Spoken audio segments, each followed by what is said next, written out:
Then I saw that interpreter took Christian by the hand and led him to a very pleasant place. And there stood a very stately building, beautiful to look at. And Christian was delighted by the look of it, and he saw upon the top that there were people walking backwards and forwards, all clothed in gold, like a castle. Christian said, "May I go in?" An interpreter took him and led him towards the door of the place, and at the door stood a great company of men who wanted to go in but didn't dare. There also sat a man a little distance from the door at a table side with a book and ink and a pen in front of him to take the name of anyone who would enter. He saw also in the doorway many men in armour, resolved to keep out whoever would enter and cause mischief. Now as Christian was somewhat in amazement.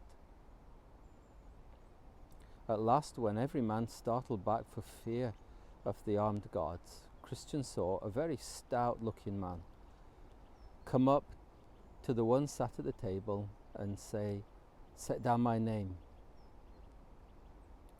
And when his name had been written down, he drew his sword, put a helmet upon his head, and rushed towards the door upon the armed men, who set about him with deadly force. But he was not at all discouraged, and he started cutting and hacking most furiously.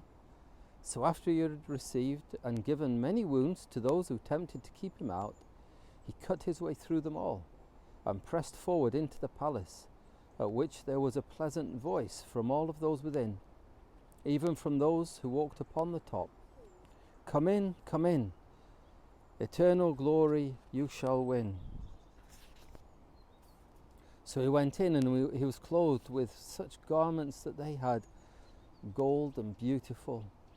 Christian smiled and said, "I think I know what this means." Well, we're back on our little pilgrim path. In this next story, a little illustration, John Bunyan describes a man who was set in his mind and in his heart to go into the beautiful palace. Nothing would stop him. Others had got to the palace door, and then, having seen all the difficulties of getting in, they gave up. They saw that to get into this palace would be so hard. But the man in this story wasn't easily persuaded to abandon the idea. And so he put down his name, because he believed he belonged there, and he did everything he could to get into the palace. And when he got in, well, all the treasures of the palace were his, and the people rejoiced. Christian understood what this meant, but many people today wouldn't.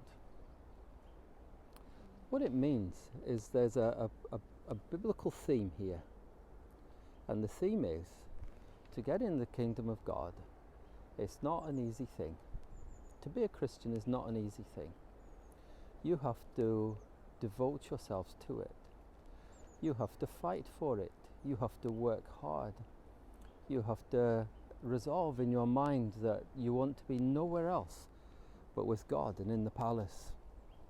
See, the alternative is half-hearted Christians, or people who call themselves Christians who are half-hearted. But the Bible never speaks about half-hearted Christians. The Bible speaks about valiant men and women who do everything they can to be with God and to be in his house. It's a lesson for us, isn't it? You know, what do we truly desire? What do we want to have? Where do we want to be? And what are we prepared to sacrifice in order to be there? Well, from me and my little friend, here he is. Ready to set off, aren't you? Yeah? Have a good day.